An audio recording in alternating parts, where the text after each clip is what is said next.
we're diving into today's episode of Agency Journey. Let me tell you real quickly about our sponsor, Aribi.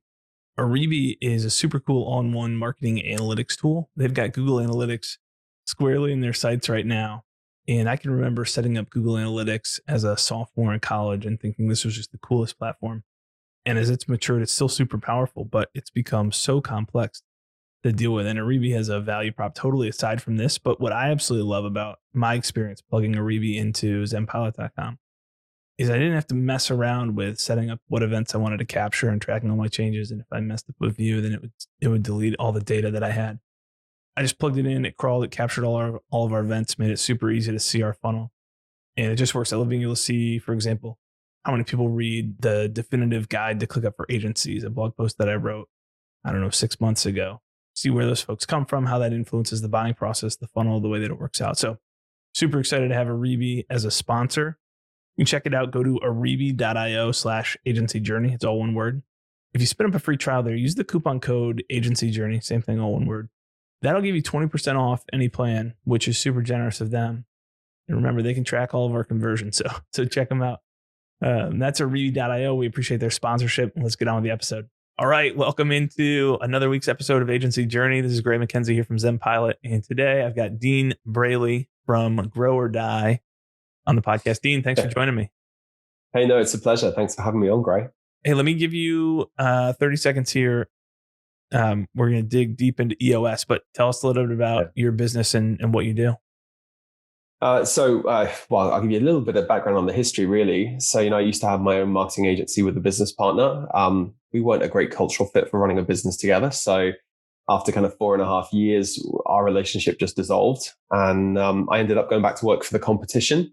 So I went to work for a competing marketing agency, and it was like frying pan to fire. So, that was where I was introduced to EOS through the book Traction, which most people come to EOS via Traction.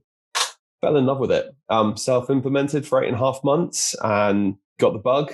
Decided I wanted to be one of the pioneers of bringing it to the UK, helping establish it and then grow it and scale the awareness of it. And that was back in 2014. Ever since then, I've been working with entrepreneurial leadership teams all across the UK and Ireland to help them implement EOS and get great results out of their business and help them get what they want. So It's been one hell of a journey, kind of everything from startups to private equity backed organizations, large, small, and some crazy business models inside of all of that. And then I kind of have the position with our worldwide community as a community leader for Europe, which is all about helping the other implementers in our community to get what they want from EOS as well. And the phrase, if anyone's been listening to the podcast for any length of time, the phrase EOS isn't going to be a new phrase. But just real quickly to recap, EOS stands for the Entrepreneurial Operating System. Do you want to give just a quick overview for anybody who's new and is not familiar with EOS already? Certainly. So, it's a very simple set of tools, very simple process that we help businesses implement to help them run a better business. So, more effective, more efficient, more peaceful, more harmonious, ultimately more profitable. Real kind of proven, time-tested tools that have been around for hundreds of years and will continue to be around for 100 more. So they kind of were compartmentalized and put together into the model as we know it today by the founder of EOS Worldwide and author of Traction, Gino Wickman, after watching many talented leadership teams kind of get stuck with the same kind of issues. And that was kind of where EOS was born out of. Do you remember your first time reading Traction? Was it like, because I hear two different things from people. One is like, oh, this is a light bulb moment for me, and all is just clicking. And the other one that I hear a lot is, this is really simple stuff. Like it's cool that they've packaged it all together, but none of this is like unique stuff, which is kind of the magic of, like, that's the whole reason for it. But what was your impression first time you read the book? So just epiphany after epiphany after epiphany. So I was annoyed when I read it because I wished someone had given it to me 5 years earlier, kind of like all of the stuff that was going on in my business. I would love to have had EOS back then. But it's really simple stuff. And I think that's the thing is you end up kind of slapping yourself in the face and, oh man, this is simple stuff. And there's a bit of a thing in our community that when someone tells Gino, oh, I'm sorry, I think this is simple, he's like, thank you. Right. Like anybody can make something complicated. It takes a genius to make something simple, right? According to Einstein. And so Gino has spent years tirelessly removing stuff without losing value to get down to just the fewest things we can do that take the least amount of effort to create the biggest return, the biggest results. And, like on first impressions, it looks simple. That doesn't mean it's easy to do. Right. Otherwise, everybody would be doing it. Yeah, for sure. Well, and that leads into the whole reason I wanted to bring you on, which is, I'm talking to agency owners every day. I've got at least 5 or 6 agency owners that I'm on calls with. And you'll go back to back a call where somebody is, the EOS changed their entire lives. Like we're 2.5 years into using it. And I can't imagine like how we would have gotten here if we didn't have it. And the next call I talk to someone who says, 2.5 years ago, we tried EOS. It didn't work for us. So we moved off of it. Well, what are you doing now? Well, we don't really have anything in place to replace it. Like some of those things we stuck. And so it's interesting to hear some people, like anything, you're going to have people who try it and succeed and people who struggle with it. And I always go back to, I coach high school baseball here in the US or coach lacrosse previous to that. I think one of my favorite phrases during college playing lacrosse was, don't blame the soldier, or don't blame the sword, blame the soldier. And so a lot of it comes back to, do we, how are we actually implementing it and using the tool that's been given to us? Yeah. So let me start with that high level, and then we're going to unpack a bunch of the specifics here as we go deeper today. What are there consistent commonalities that you see if someone says, hey, we've tried it and we're struggling with it, versus the people who are having success? What makes the people successful with it? Great. I love this question, right? When a team asks me, why won't EOS work? I love that question. It's almost like the perfect setup because, I feel confident enough without any arrogance after implementing EOS for 60 plus businesses. I always say it'll be you.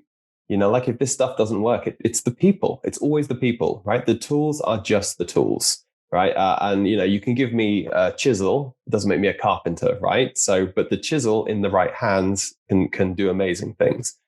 So, I've seen the tools work often enough to know that the tools work.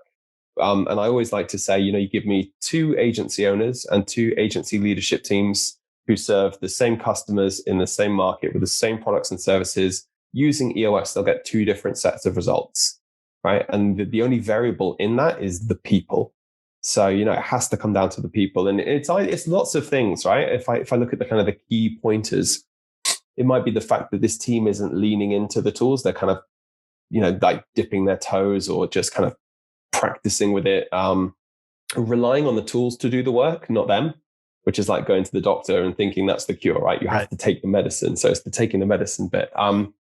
Like misunderstanding a tool, like an implementation of a tool that goes wrong because they've just misinterpreted or not kind of really understood the principles or the foundations behind why we do things the way that we do. But then, in all honesty, sometimes people just aren't prepared to look in the mirror. And so EOS gets the blame, right? We tried EOS, it wasn't for us. Well, actually, what EOS does is create this wonderful world of transparency, and sometimes we don't like what we see in the mirror. And so sometimes you stop looking in the mirror, right? So it's one of those things, like if you're not prepared to change it, you just stop looking at it. And so I've seen quite a few times where, like it's, EOS doesn't work for us. But like you say, when you look under that, it's not EOS that doesn't work. Sometimes it's the people. And again, not necessarily with bad intent, just like the commitment wasn't there, the discipline, the focus, the want to really create and hold accountability in the company wasn't there. So there's a quote I use a lot with my teams, which is, you incentivize what you tolerate, and then what you tolerate, you become. Mm-hmm. So, I use that a lot with teams when looking at whether EOS is working or not. Right. Yeah, that's that quote, like you get what you reward, or you also you get what you tolerate, like both different versions. That makes a lot of sense. What are I'll just speak from the little bit that I've seen in conversations around EOS. I'm curious if there's specific pieces where EOS is more challenging. So my experience has been the VTO, kind of people getting their vision and high level stuff. That every agency does that. They'll go offsite. They'll do 2 days together. It's an awesome experience. Everyone's excited coming back.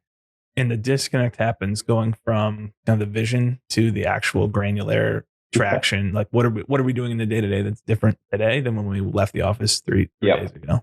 Yep. Is that or are there specific areas of your 6 different key components inside EOS? Are there specific areas that you see people struggling the most with? Yeah, and that kind of comes back to why the model is the way the model is. The model's been through several iterations from Gino, and he kind of started off by saying, when you take a vision, and in all honesty, like you said, the vision's the exciting bit, it's the easy bit, right? Which is why we don't generally do it first, because to use the quote, vision without execution is hallucination, right? Like, doesn't matter if you've got the best shiny vision out there in the world. If you don't have a system of execution, accountability, discipline, focus, right? Team health, communication, that vision's going nowhere. So yeah, like when you take a vision and you use a bunch of people to execute that vision, you're going to come up with issues. And again, that's usually issues with the people, issues with the data, or process. And again, the fact that most people just don't solve the issues that they know they have. So those components, going back to why the model is the way the model is that those 6 components are the root of all evil. All of those other 136 things floating around are symptoms of just those few root causes. So we always go deep into those components. And again, generally it's around process, data, people, where you find the biggest issues. That makes sense. I'm going to ask you a couple specific questions around agencies. Fire away. In EOS. Yeah. Fire away, mate. Yep. The first one, this is fresh in my mind because we're working on this with a number of agencies right now, but is the scorecard component of it. So obviously we've got a system for things that we like to look at on the delivery or client services side of the business. But then people ask, well, what are we measuring on the growth and operation side of the business as well? What are you seeing, or do you have a specific recommendation or maybe lessons that you've learned as far as here's the key metrics that you should be measuring in an agency environment? Yeah. So I'm not sure if you're going to like the answer I'm going to give you, because everybody wants a shortcut, right? Everybody's like, you work with handfuls of agencies, just give me the scorecard. Tell me what it is. And there is actually no shortcut to success with the scorecard. I've seen enough agency scorecards and they're all unique. There are a few commonalities, right? It would be untrue to say some numbers don't show up on most scorecards. Yep. But when you give teams the answers, you rob them of the chance to really learn and figure out their scorecard. It's almost like you have to go through the pain of discovering and figuring that out. But so I can certainly help shortcut that, because most teams just spend 5 minutes Googling a few key metrics for agencies, right? And you dump them on a scorecard, and then you measure them because that's what you think you should be measuring. But actually, you don't really do anything, or it doesn't tell you a story, or you don't find that you get great value from measuring those. So we do make teams go right the way back to why are we scorecarding in the first place? And it's not about catching people screwing up or using data to kind of be big brother. It's about a certain amount of activity is going to generate a certain amount of results. So for us, we're using data to deliver the vision. So then we go back to kind of deeper than the scorecard, right? It's really looking deeper. What are we using the scorecard for? Well, it's just to tell us whether we've had a good week or whether we've had a bad week, and whether actually this week is going to help deliver on our financial future and success in where we're going. So you start going back down to the principles of it. And so, they're going to be like leading indicators, activity-based numbers for sure. We're not looking to measure those kind of big laggy things. And one of my principles is you can't change the past, but you can influence the future, right? So all of our data should be able to help us navigate in the future into a better position. So, we start going, well, what does a great week look like for us as an agency? And you could start breaking that down into the multiple major functions. Marketing, how do we know that for us, we've had a great week in marketing? What is it? Is it a certain amount of opportunity created, a certain amount of awareness? And then you move into the sales function. Well, how much of that opportunity and awareness have we closed down, turned into to business, right? Value and orders to deliver. With operations, again, depending on the type of agency you've got, what are our operations? And it generally is about delivering on time, in full, with no waste, no errors, and then making sure from a back end business kind of operational and logistical facilities point of view, we're getting paid on time, and all. So it really is kind of breaking down the business into its fundamental parts and looking at success, and then collating 5 to 50 numbers on your scorecard, which really paint that picture of health. Hey, we've had a great week because it looks like this. So I always go back to look underneath the scorecard, right? Look to the principles of what we're trying to use the scorecard to tell us, and then paint a picture using that. So when teams get stuck, we do go to the end, well, we want to take on one new client a month. but we wouldn't use the scorecard to measure that. Right. Like that either happens or it doesn't. So we start breaking it down and saying, well, what is the activity that we know we can control that creates one new client a month? And we start working the process back, and even right the way back to, it might be just adding a certain amount of opportunities to our pipeline, because we know that with our conversion, our gearing, our ratios, right? If we do X amount of these, we'll generate Y amount of those. So for us, it really is about what story are we trying to tell? What are we using data to achieve? And breaking right down to those fundamental, what are the things people do? And a certain amount of that activity generates the right results. Right. And that's how we build a great scorecard. That makes sense. I think if you look at in a normal agency business, whoever's leading the client servicing side of the business, the things that you're looking at are what's the growth of those accounts, what's the retention of those accounts, and those two things obviously combine to make here's the lifetime value of each account. But if you throw LTV on your scorecard, that's obviously as laggy gets. From an indicator perspective. Go ahead. Yeah, go on. I was just going to say, it's exactly that. It's looking at the purpose of each function. The purpose of our customer service function is to keep them happy, retain them, and grow them. And then we're looking, so you might start off with some really lumpy, laggy numbers. And then you break that down into, well, what is the weekly activity that we know is going to generate that? Right. And there's perfect, numbers there for the scorecard. Yeah. Yeah. Internally, just for a couple of specifics. So we use, and I'd be curious if you have a favorite one for this, but we look at both internal, what our team, how they feel about relationships. And those aren't just, to some degree, it's feel, but we give them clear definitions on here's what this account means. So account health scores, 1 to 5. 1 is things are trending in the wrong direction. We're not hitting goals. The client's upset. 5 is not only are things above goals, but they're continuing to trend up. Clients thrilled, couldn't be happier. And define those. And we'll look at that on an average across all clients. And so we've got our internal scoring on a weekly basis that happens. And externally, we use Net Promoter Score. Feedback from the client. So those are our two, if we're looking at the lifetime value of a client and our retention numbers and our account growth, those are our two kind of leading indicators to that. Now, those are lagging indicators on everything's a lead and a lag to some degree, where those are lagging indicators on, did we get our work out on time? Did we, sales is the promise made and then delivery is the promise kept. And so are we keeping our promises from a delivery perspective? Do you have a favorite way to measure the client input or feedback? Are you seeing many agencies using Net Promoter Score, or are they using something else to get their customer, CSAT surveys or some type of customer feedback system? Net Promoter Score is one of the ones that comes off the shelf a lot. Just like say, it's one of the most easily accessible and easy to build a system to get you Net Promoter. But I think you touched on a really great point there that, the scorecard is only limited by the people that use its creativity. So, like a number is a number. It is a point of data that you can measure, whether it be qualitative, quantitative. I've seen teams build some really clever measurement systems in order to get a real handle, this kind of pulse on their business and understanding where they are. So, as long as you have a calibrated system that, whether you've built it qualitative, quantitative, internal, external, that's all that matters, because they're early warning indicators, going back to your point that everything's lagging to some degree.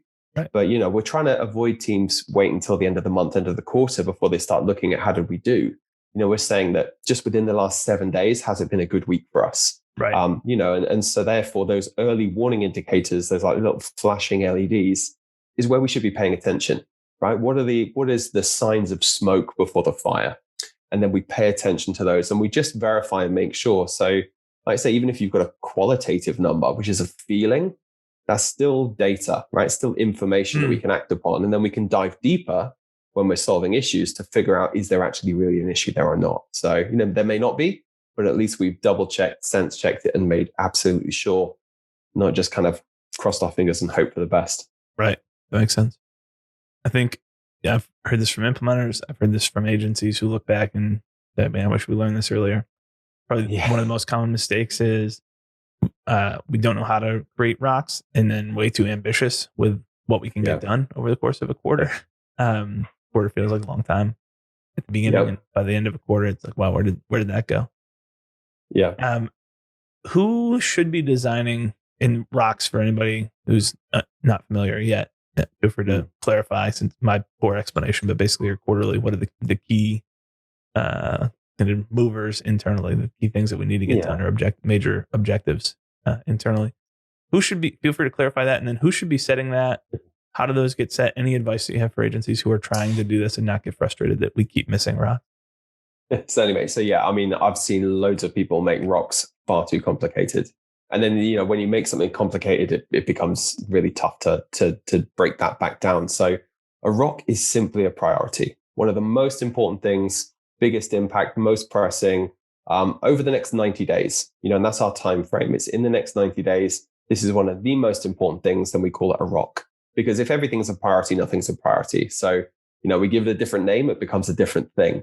And so we're setting, for the company first, we always look at, with the leadership team specifically, what are the most important things for this business to achieve in the next 90 days? And we pick 3 to 7. We turn them into SMART objectives, right? So we make sure they're specifically documented, they're measurable, so we can be absolutely crystal clear whether we got it or whether we didn't. And then we check the attainability of it within that time frame. Like, can we get it done if we put all the right time, effort, and energy into doing it? So as long as we're getting really crystal clear on what done looks like, that's a mistake most people make. Their rocks aren't smart, or they just don't take the time to truly understand in that kind of first week what done looks like. How do I know when I've gotten what I wanted from it? And then are we as a team on the same page with what done looks like? Generally, expectations are different with the outcomes or the deliverables from a rock, and then teams start falling out, right? So we get the leadership team to set the company ones first. And generally that's kind of with that board of directors style hat on, like the company has these rocks, and then the leaders will take ownership, but they are the company rocks. Then we get crystal clear on the 3 to 7 for each of those leaders in terms of their priorities. So there's a difference of focus, the 3 to 7 most important things for the business. And then each leader has their set of their 3 to 7 most important things, which will include the ones we've set from the company perspective. Right. And then we go back and we kind of cascade that out into the business. So each of those leaders will go back to their department, their function, and then they repeat the exercise with their team. They might have a team of 3, 5, 7, and they sit down, they go through exactly the same exercise for us, for our department. Let's just say it's, we've got a development function in the agency. For development, what are the 3 to 7 most important things that we need to get done? And that becomes the departmental rocks.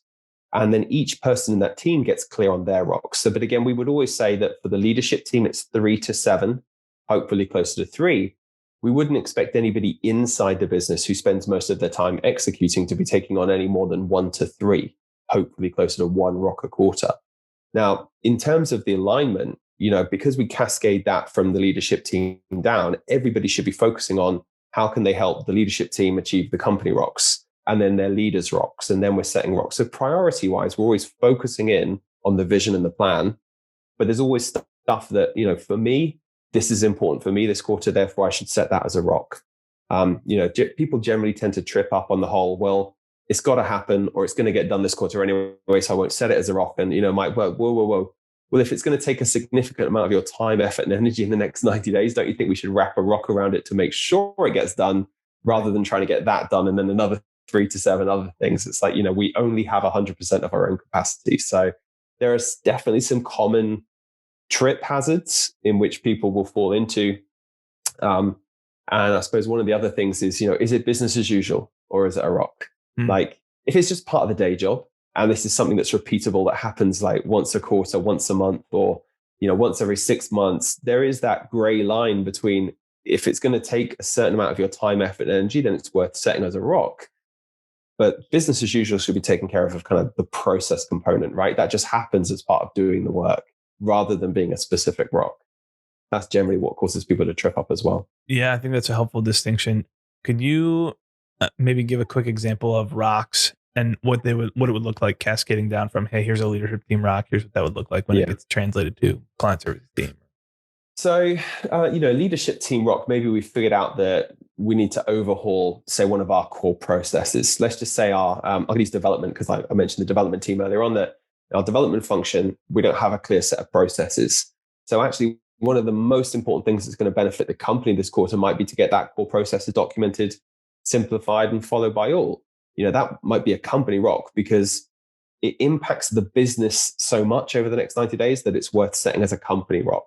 Now, it's very likely, right, that the development team leader is going to take that rock as the owner, right? The best person to own it. They would then take that back to their team and say, hey, we've got a company rock this quarter to get this done. I own it. Then the development team would start kind of triaging and setting rocks based on, well, I can take this part of that rock. I can take this part. And then individually, they might set a rock, which is to help the leader get their rock done. So we cascade it up. So it really is about breaking the rocks down into smaller rocks, and then breaking that down as we go through the business, so that the alignment is there on delegating as much of the work to everybody who can help. Yep, that makes sense. And then for the case where we bit off more than we could chew, we all took 7 rocks. We got 5 done, which is impressive, but we all have leftover rocks. What, on a quarterly basis, then we're reevaluating whether those are an accurate priority and resetting rocks? Do they automatically roll certainly. over? So we would always do a bit of a tidy up of like last quarter's rocks and sit down and learn and get better from it. So we would kind of analyze that. What was it? Was it the right rock to set in the first place? Like, was it truly one of the most important things that mattered most? Because if not, we shouldn't have set it in the first place. If it was the right rock, then we have to check its attainability. Well, was it truly attainable? On reflection now, using the power of hindsight, was it attainable within the last 90 days? Because like you say, sometimes we've bitten off more than we can chew. And actually, we need to learn from that around understanding our capacity. But if it was the right rock and it was attainable, it's likely we've got an accountability issue with that person, right? Like, I didn't plan it, I didn't manage it, I didn't prioritize it, I let other things get in the way. And so then we have to really start looking internally to the people to say, well, you have to own not getting that rock done if it was the right rock and it was attainable. So when we have something that's kind of like half done or 75% of the way done, or even 95% of the way done, we just need to figure out what we do with it. It may be that we just pick it up, carry it into the next quarter and set it as a rock and we go again. And we just then have to understand what we're going to do differently this quarter so we don't get the same results. It might be that it evolves and changes shape. If we've got half of it done, we're going to change the definition of what done looks like and stretch it out for the next 90. Or if it's 95% done and there's just like a week's worth of activity or a couple of to-dos, we just don't set it as a rock because we know that that thing is in motion enough to see itself out. It doesn't need the spotlight, the focus, or the intensity of a rock to carry it on. Right. That makes sense. I'm going to pivot over here a little bit to the people component in the org chart side of things. Yeah. We've been really fortunate to work with a lot of pretty high growth agencies the last 2 quarters. We're recording this, early in Q2 2021. So end of 2020 and beginning of 2021 have mostly across the board been really, really good and had a strong tailwind for agency growth. We've had a chance to help a number of those agencies get their systems and processes in order as they're growing really quickly and the market demand is very high. But as you're working with those same agencies who are growing quickly, are there common mistakes that are made on the org chart? Not necessarily everyone's going to have, you're going to have your rock star hires, you're going to have your bad hires, you're going to have your people who are just fine. That's going to be a piece of it. There's certainly stuff that you can learn and figure out how to hire. And are you hiring the right type of people? But at a higher level, from an org chart perspective, are you seeing any consistencies where teams teams who are doing really well get this role filled and handed off well, or teams that are struggling didn't make that hire and they chose this hire instead? Any commonalities that you see there? So I would say, firstly, it would come down to structure. In terms of the teams that do really well are looking ahead. When I compare them to the teams that are tripping over themselves, it's generally because they're looking at their feet, right? And they're because again, our terminology is accountability chart, right? So it's that slight change from an org chart. And their accountability chart represents who they are now, not who they are going to become. So, the key differentiator for us is your accountability chart should always be designed to get you to the next level. You're always thinking ahead. It is a proactive structure for where we need to be in kind of 6 to 12 months. And so what you're able to do is to really kind of, we talk about creating an opportunity, define the seat, define the roles that seat would be accountable for, really understand the measurable definitions of success. And then you go out to the market and hire a right person. So again, right person for us is a great cultural fit for the organization based on values. And you put them in the right seat, which is a seat that, you can never guarantee a great hire, but you can certainly really greatly reduce your chances of making a bad hire based on truly understanding that role that you're bringing them into and their ability to prove, using our kind of terminology of GWC, right, that they get this role top to bottom, inside out. They want this role in terms of their intrinsic motivation and passion. And they have the capacity, right, mental, emotional, physical, and time capacity to deliver everything that this business requires of them in that role. So, the companies that do really well, look ahead, next level, 6 to 12 months. And they're bringing people into a predefined role. The ones that tend to trip over themselves are retrofitting people into the accountability chart. Hey, we just hired this great new person. Now we need to figure out where they sit and what their role is. So, again, they're hiring for people rather than designing the team based on structure first, people second. That would be a kind of a commonality thing that I see there. That makes sense. And then so as people are building out their vision traction organizer, their VTO, are you seeing, this is another, I'm just trying to throw as many objections to the EOS as I can at you. Please do, mate. I love the challenge. So this is kind of a smaller thing, but here, man, we're in a space that's evolving. Like I have no idea what to think about 10 years, even 3 years is farther than I can possibly think. Do you modify kind of the standard time frame at all when working with agencies or companies in this space? Or is it less about, obviously we don't know where we're going to be in 10 years, but let's just think about where does this go? Like that specific point in time maybe matters less than directionally are we aligned? So we have the ability in EOS to change that core target, right? The kind of the 10-year target. So for those familiar with Jim Collins, right, the BHAG, the big, hairy, audacious goal, we always give teams the flexibility to choose. And yet there are some constraints, right? Like it has to be between 5 and 30 years as our guide. Anything less than 5, it's not going to have the energy to get us where we want to go. Anything more than 30, and like you say, we're so long gone by that time that we're not going to have that kind of emotional tie and connection. But somewhere in there is roundabout or roughly, like maybe this team has a big anniversary, which just happens to be 7 years away, right? Like it's their 20th anniversary, or, the founders are 50 in whatever year. So generally they might want to tie it to some big event, but 5 to 30 years, which gives them the ability to not have to know how they're going to do it yet. And that's a really important part, is we don't have to know how to get there yet. We're going to figure that out on the journey. So everything else we do in EOS is about making it a reality. And so you are almost making the future up as you go along, right? By deciding we want to be this company by then. And so I'm always asking them, what is that thing that drives you? That one overarching, energizing, aligning, exciting business goal that if we got there by X date would be success. I like the analogy of if we're climbing a mountain over the next 5 to 10 years, what's at the top? What has it all been for, right? What's on that flagpole? What's at the summit? And again, qualitative or quantitative, sometimes you can measure it with a stick and sometimes it's a feeling.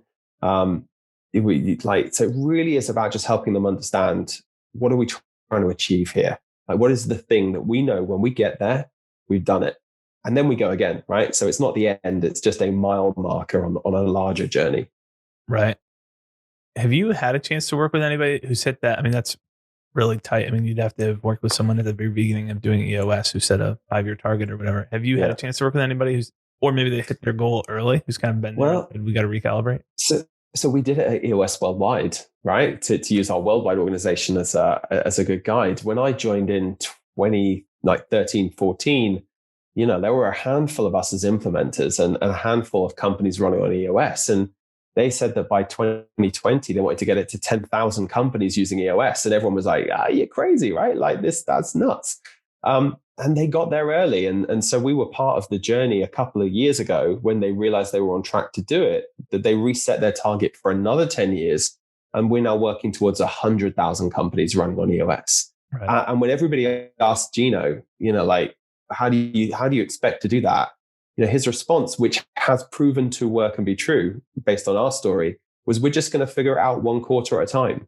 And it really is that, we're not in control of the future to that degree where you can say 10 years from down the line, we're going to be this, but you can certainly figure it out one quarter at a time. That is just about not as much of the world as you can control, right? The next 90 days. Right. Even in the last 12 months, that's been pretty nigh on impossible, right? Given everything that was going on with coronavirus. So we're just about getting back to that horizon level of 90 days. I would say probably 6 to 12 months ago, people were thinking 90 minutes ahead of them. Right. So now we're able to get kind of 90 days again. Yeah, that makes sense. So this might be EOS specific. This might not have anything to do with EOS, but among your agencies you're working with or have eyes into who are growing the most quickly, any common themes that you're seeing? Like what's keying the fast growth?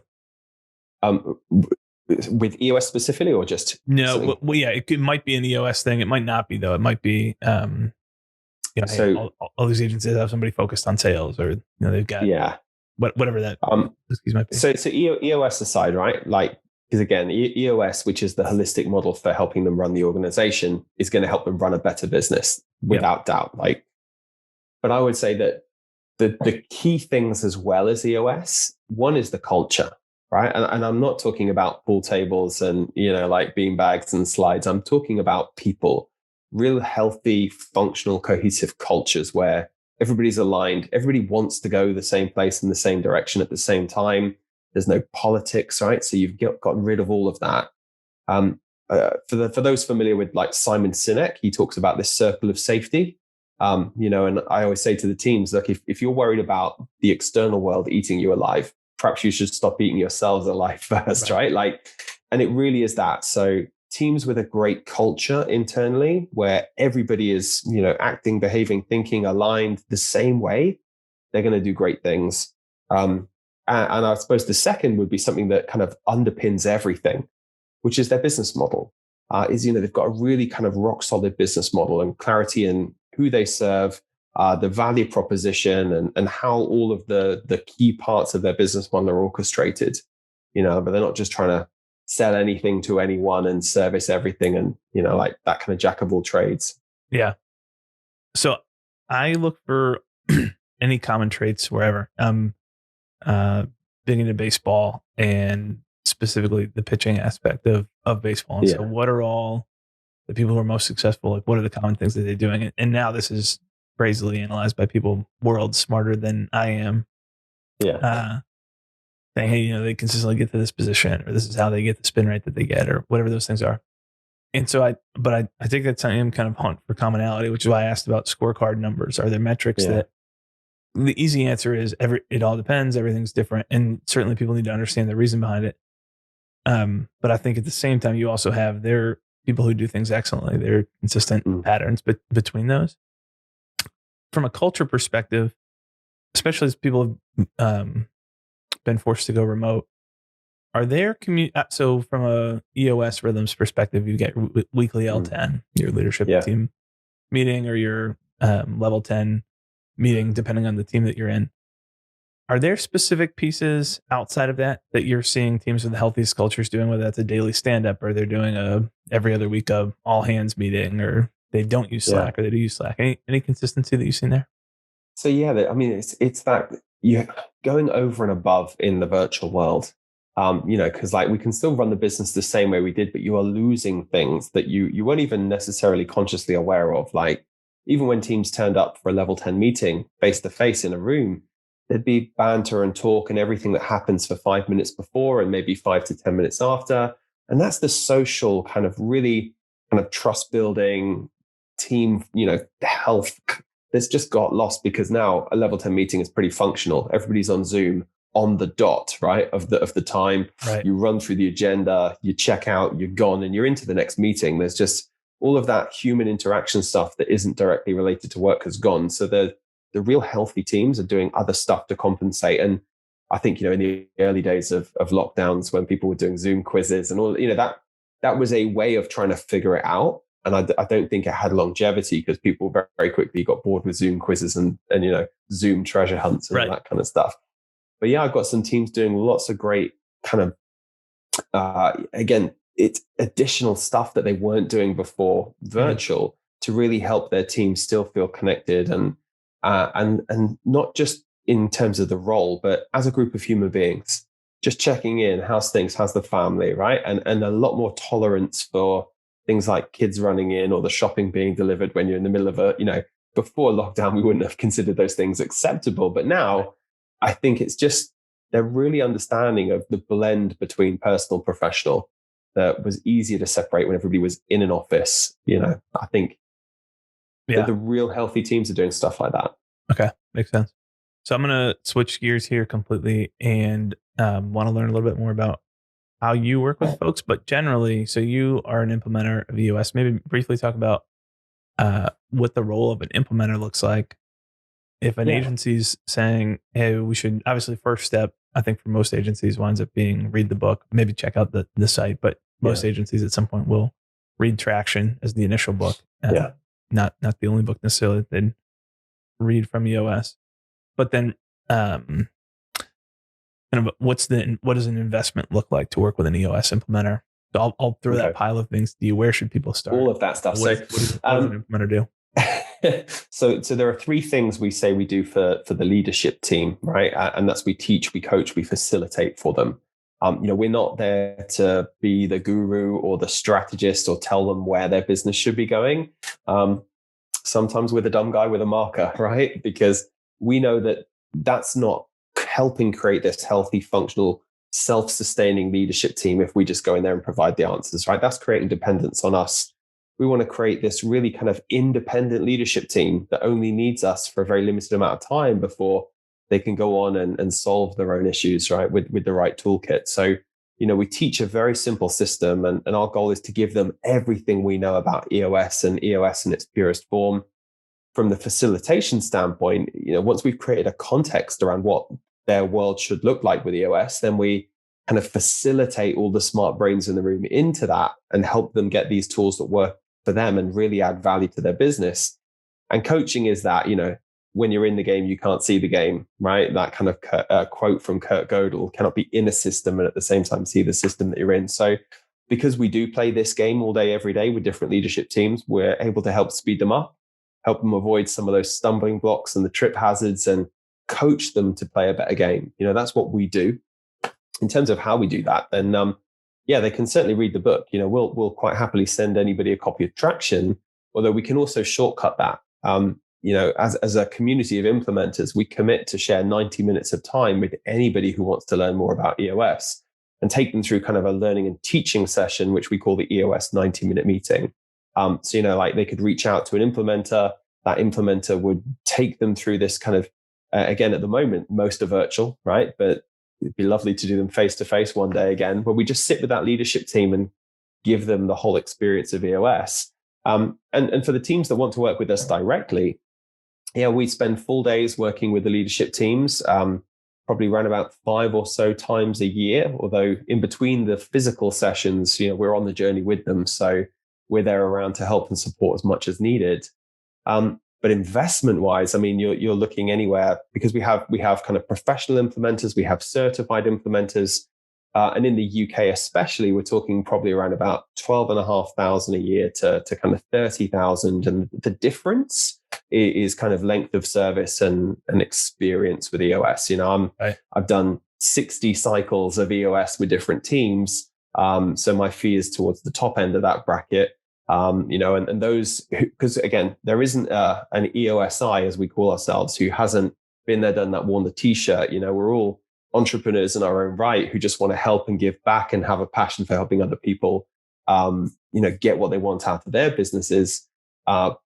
And so for the newer ones into the community, their fees represent the experience with the tools. So that's why there's kind of a range of different costs for an implementer. And professional versus certified implementer, what's the distinction there?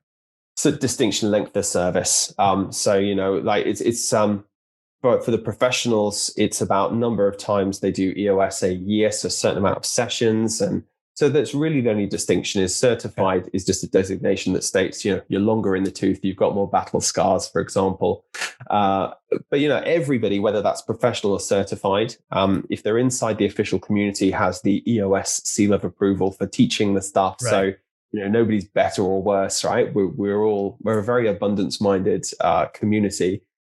But it is worth knowing that, we don't hold any kind of long-term contracts for teams, or we don't get to sign up for any kind of lengthy agreements. Our commitment to our teams is to work one session at a time, and to fully guarantee every session that we do that, if that team don't feel they've got value for the work we delivered, there's no obligation for them to pay for that session. So everything we do is about making it as risk-free for the people that we work with as possible, which also helps keep us on our toes, right? Which puts the focus on us delivering a massive value for the teams in the work that we do.